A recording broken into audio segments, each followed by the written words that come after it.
You are listening to I Am Refocused Radio with your host, Shemaiah Reed. This show is designed to inspire you to live your purpose and regain your focus. And now, here's your host, Shemaiah Reed. Welcome back to I Am Refocused Radio. We are here again today. We are sitting down with our special guest today, Kurt Avery. He's the founder of Sawyer Products, a company that literally saving lives through innovation, from outdoor protection to global humanitarian work. Sawyer has become a name that is not just giving hope for millions around the world. He is going to share with us his powerful story behind the scenes. His story is one of faith, purpose, and practical impact. When we think about the opportunities to change lives and give people opportunity to do great things, this is a guy you want to listen to today. I want to say to you, man, appreciate you being on the show. Hope you're doing well, man. How you doing? We're doing great. Great. Of course, living in Florida is not a bad place this time of the year anyway. So, yeah, we're having a lot of fun, actually. It's very rewarding what we're doing. Well, let's talk about your mission and your mindset. What was the original vision that led you to create Sawyer Products? I had a pretty good storied career in business with brand names that you would recognize if I mentioned them. And I did some good stuff. And one day I was standing outside the president's office and watching him, listening to him take total credit for everything I did. Didn't even throw me a bone. I said, I see how this corporate world works. I'm out of here. I'm going to just start something myself. So that was my motivation. When you think about your business philosophy, rooted in giving, like I said, a global impact earlier in the intro, what was your guide? What was your North Star, so to speak, as far as helping you stay grounded in leading throughout the years? Well, first of all, the path we took, products led us to the next one, and the next one.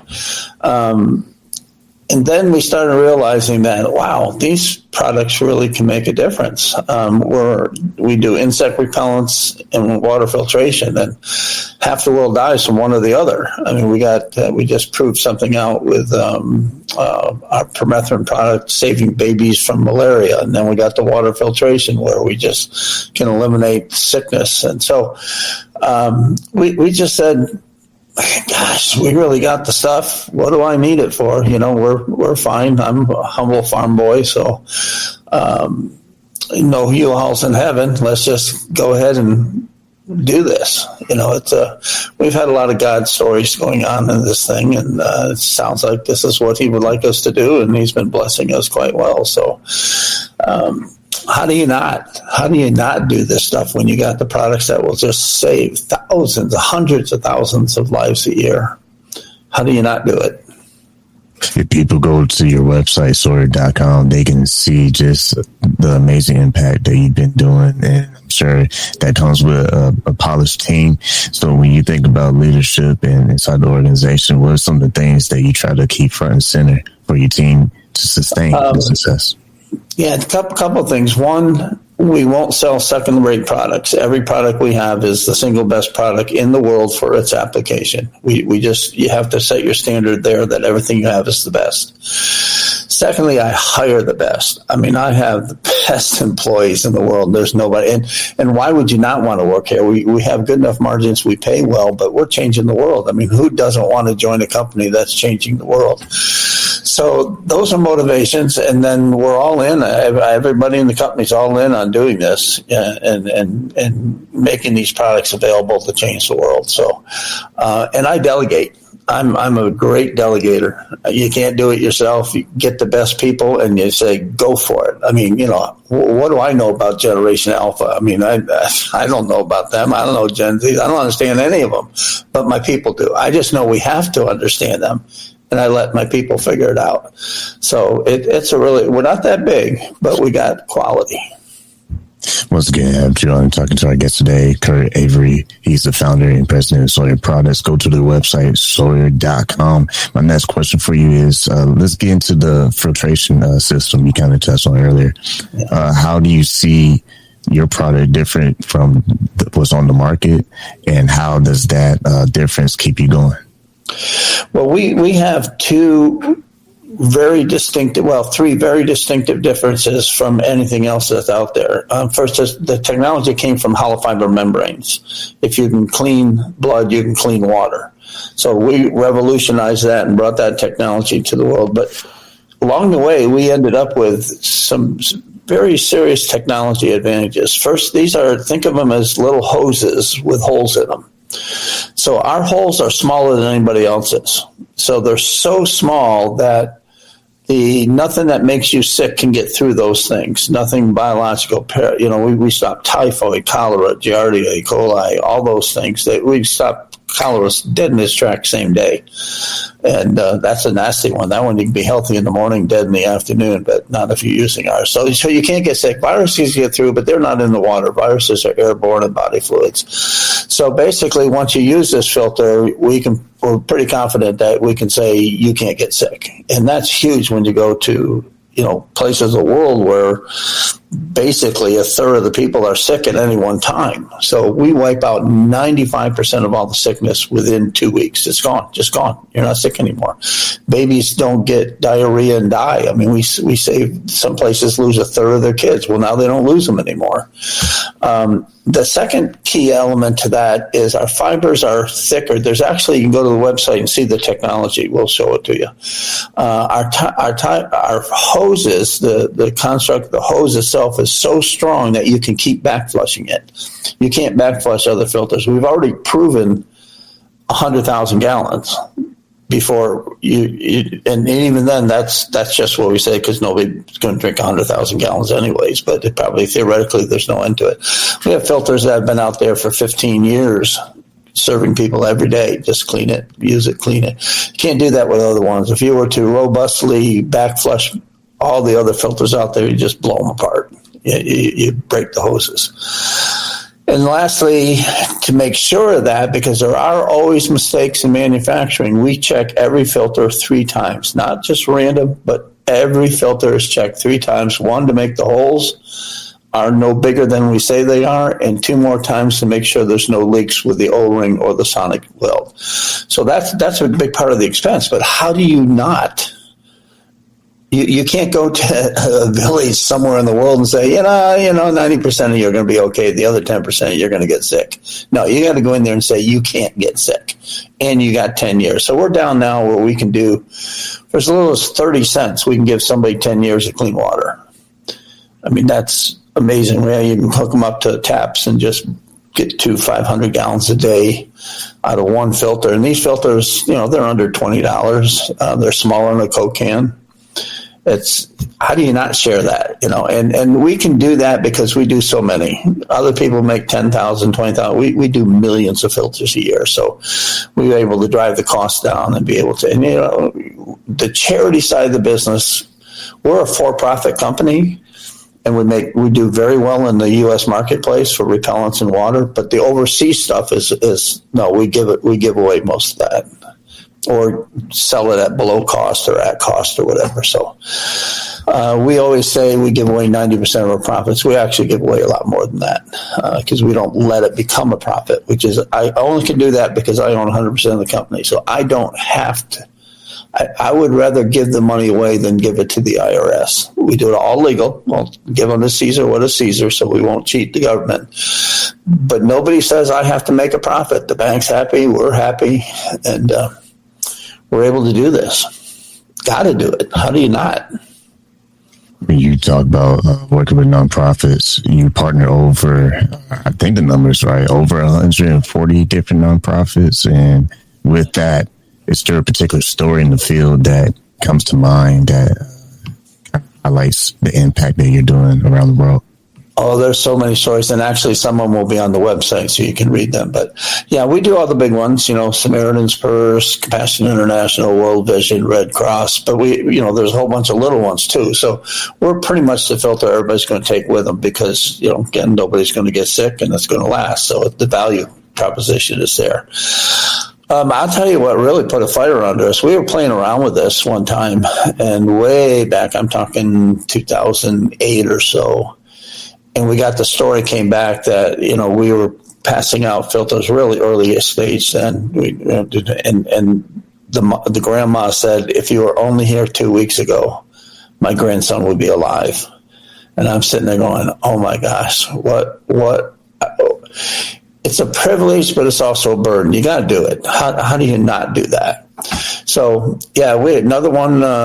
We went into a missionary goes into a village. He sees that he's there for a week. They don't name their kids till they're 3 years old. And he says, well, why not? He said, well, because we know if they make it to 3, they're going to live. We're going to lose a lot of them before they get to age 3. So it goes back, puts in the filters throughout the whole village, comes back again. They name them all at birth because once the filters showed up, they didn't lose any of their kids. I mean, can you imagine losing a third of your children? So that's quite an honor. So I have lots of stories like that. I mean, it's so impactful. To have that kind of weight, I mean, you chime in. Do you feel that is weight? And if so, how do you keep your team morale high and understanding that, man, there's a bigger picture here? Like, we really are impacting lives. It's both. It is a heavy weight, but it's also an incredible privilege.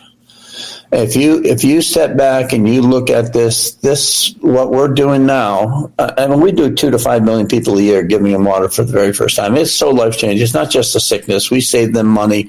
Their brains are alive. The villages calm down. The violence goes away. And it's all published. We have the results published in medical journals and on our website. So it's a total transformation of communities. How do you not? So it is a heavy weight, but it's also an incredible honor. I mean, this is up there with vaccines or antibiotics. I mean, it's one of the biggest changes you can make in lives. And, you got 800 billion people out there, but we're just doing a couple million at a time. But you just got to do it. And so the privilege part of it, I mean, God chose this little bitty company to bring this technology. Remember, there's no infrastructure involved. You don't have to build water treatment plants. You don't have to build piping systems to the house. Whatever they drink now, we make it safe.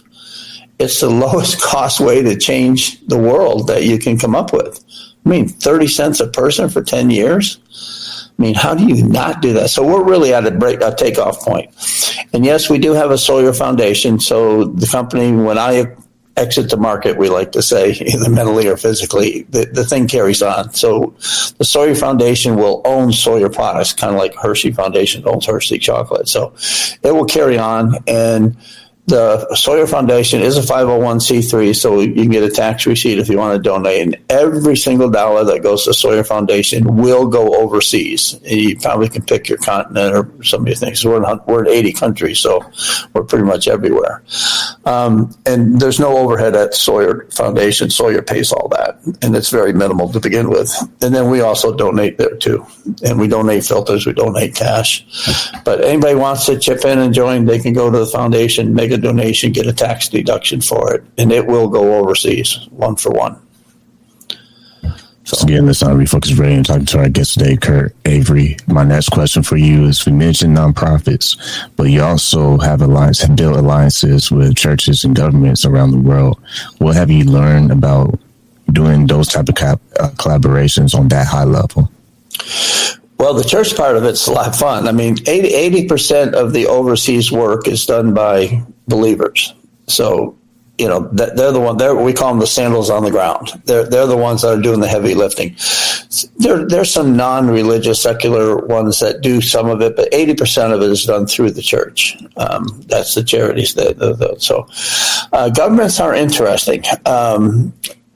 Customs get to be tricky. Sometimes they're kind of like we were back in the 1700s, where the custom house was a profit center. So they can get tricky, but usually we can work through them.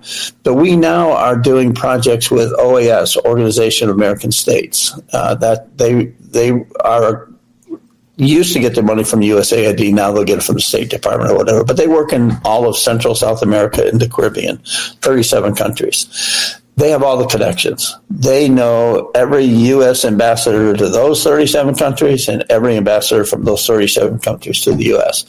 So we are now working with the school. So, for instance, in Honduras, we have a program where the government is going to pass out the filters to the school kids. Okay, we donate the filters. and the military distributes the filters, but now the kid comes to school and the teacher will teach them how to use the filter. Then the parent comes in and they teach them again. Benefit to them is now the kid's not going to miss 30 days a year being sick. So they're measuring that, but then we also are using the government to perpetuate these things. And we're going to do all of Honduras in the next couple of years. We're going to start doing big countries. We've done little countries. Now we're going to do big countries. And I think we'll get everybody's attention that way. Then we go to the churches and we set up water stations. And there's Honduras, there's some 20,000 churches that we can work with, little churches, obviously. And we put one of our filters in there. If they have running water, we can get 200 to 500 gallons a day per faucet, and then people can just come there every day, pick up their clean water, jerry can, 5 gallons, 2 gallons, whatever. The water stays stable for about 3 to 4 days. So they're going to be partners with us. I mean, they want that. They would love to have their parishioners come to the church once a day to get water. I mean, that's the contact they want.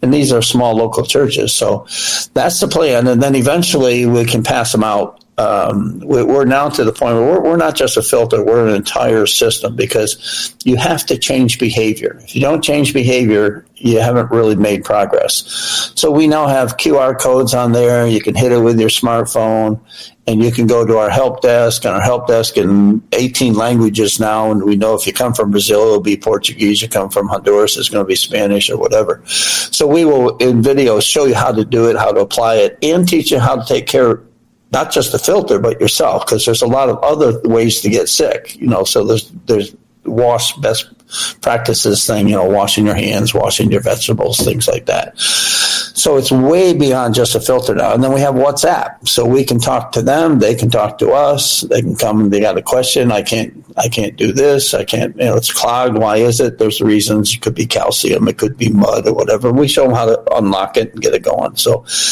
it's not just a filter. It's a whole behavior changing system that we have, which nobody else has that.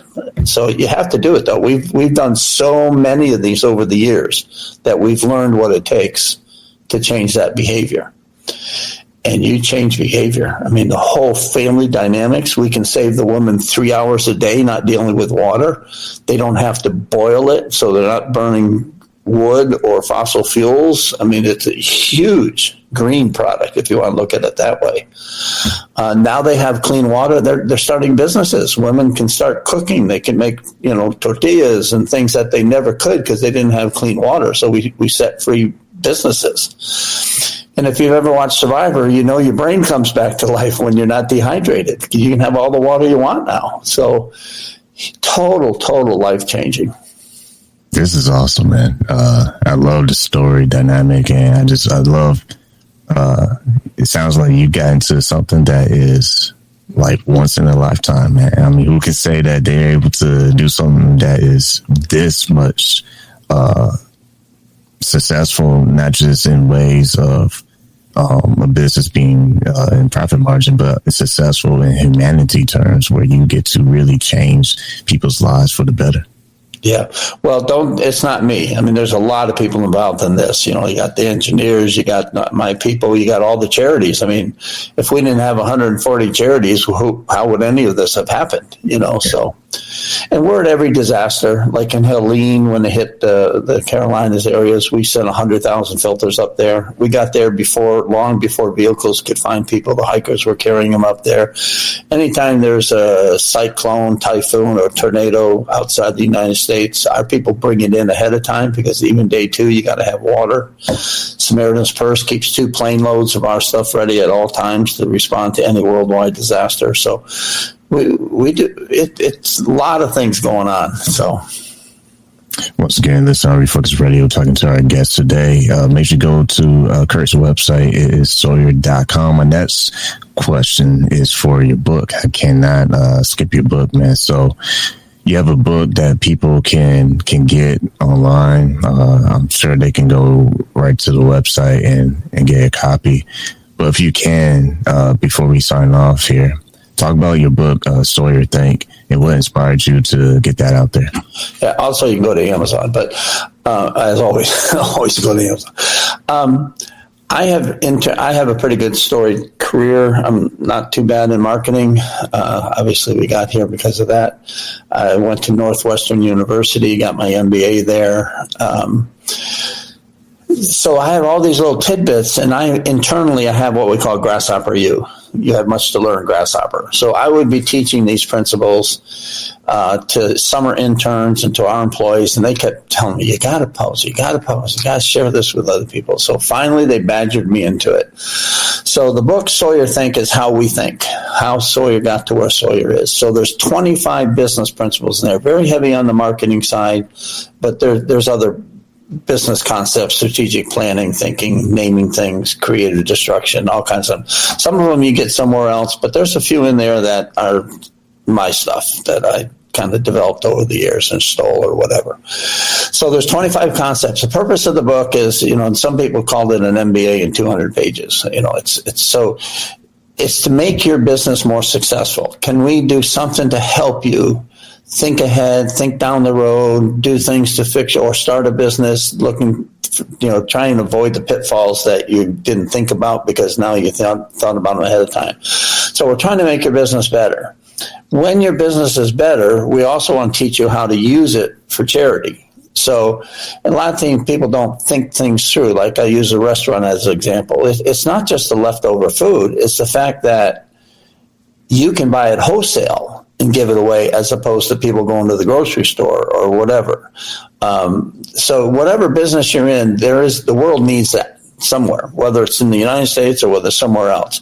So we want to make your business more profitable and then show you little tricks that you can use to have your impact locally or globally, or whatever works for you. I mean, it's, the Jesus model, Judea, Samaria, are most parts of the world. And so, wherever you feel the need to work, if you have a more profitable business, you have the skill set. And even just passing on your skill sets work too. There's something called BAM, Business as Ministries. You can teach other people how to be accountants. You can teach other people how to, run a business or whatever.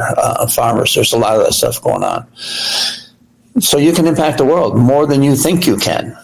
So let us first help you make more money, and then let's inspire you to use it for the good.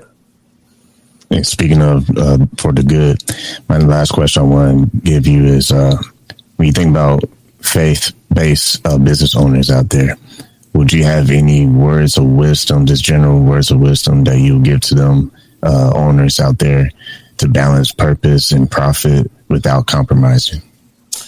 Yeah, wow, Shakula. First, have a big God. Look what God did. I mean, the universe, whatever. So don't put them in a box. If you put them in a box, you'll do little things. You get outside the box, think outside the box. Well, you got one life. Why not use it? Right? I mean, this is America. You're not going to go to jail. There's no debt or prison. I mean, get a solid idea. The book will help you, prove that it's good or the right thing. But do it. Just do it. Quit thinking about it. Do it. What can go wrong? I mean, you got one life to spend. So what? You can't, there's no U-Hauls in heaven, so might as well use it up here. Like, there's a school that says let the last check bounce. I like that, except we're not going to let it bounce because we're going to continue with the foundation. But why are you afraid? I mean, this is the God of the universe will back you up. What are you afraid of? Why are you thinking so little? Be crazy. So what? The book will tell you some stories where you think I was pretty crazy. I mean, Gulf War I, we were doing the sunscreens. We were making 2,000 bottles, hand filling them every week, and their contract was 200,000 bottles a week, and we did it. We just did it. I said, yeah, I can do that.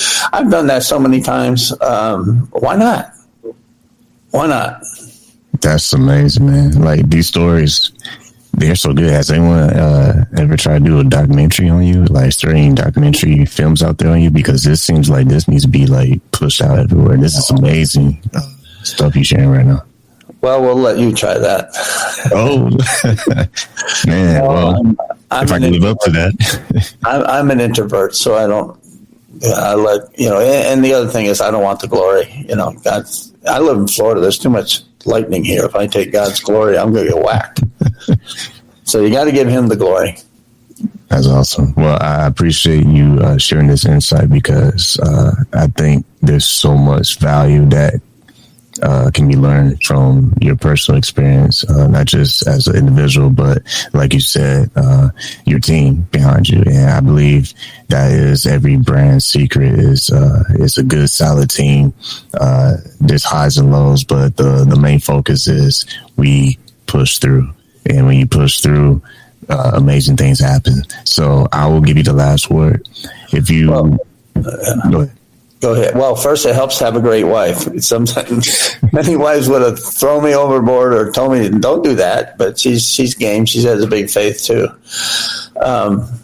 It's been quite a ride, though. I tell you. I mean, you talk about a fulfilling life. I mean, my gosh, to be able to do this, and what a privilege. So everybody else can do it. Just go for it. Make sure your idea is solid. It wasn't like I thought through all this stuff. Sometimes the doors open, sometimes they close, but here we are. I want to tell people to make sure to get a copy of his book.